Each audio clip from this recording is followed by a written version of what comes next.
والنبي يا جدو كلم ماما خلاها تخليني العب يا جد. العبي يا حبيبتي وتنططي براحتك، ما تخافيش طالما جدك موجود.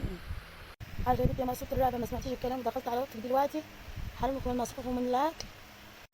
سمعت يا جدو ماما بتعاملني ازاي يا جدو؟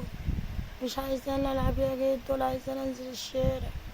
جري يا سعيد، ما تسيب البنت تلعب يا سعيد، دي لسه صغيرة، ما تضايقش عليها يا سعيد، حرام عليك، دي طفلة لسه صغيرة. اسكت انت والنبي يا بابا مش عارف حاجه، خليني اربيها، دي لو سبتها على كده هتطلع تلعب وتجري تجري في الشارع، ولا اعرف اربيها خالص ولا المها في الشارع.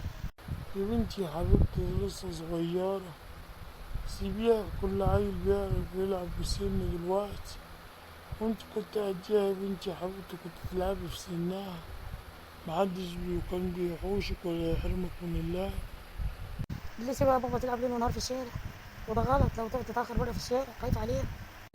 تخافيش يا بنتي يا حبيبتي، كل العيال بتلعب معاها، تخافي صح لما تلاقيها لوحدها في الشارع، لكن من طول معها أصحابها وقاعدة مع أصحابها، متخافيش يا بنتي عليها.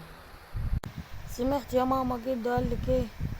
جدو حبيبي ربنا يخليهولي، مش زيك انت يا ماما يا وحشه. خد يا بنتي جزمه لما اقول لك انا خد.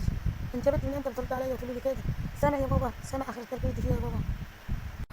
معلش يا بنتي سيبيها، ما تعرفش، بكرة تكبر وتعقل وتعرف معنى الكلام.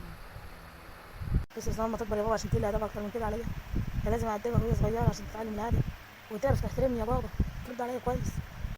مش هكلمك تاني يا ماما وانا مخصماكي ونازله العب في الشارع زي ما جدو قال لي.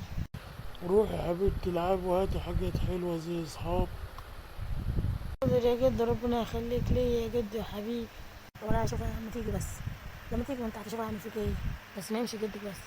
يا بنتي يا حبيبتي خلاص سيبيها، دي عيلة ما تعرفش.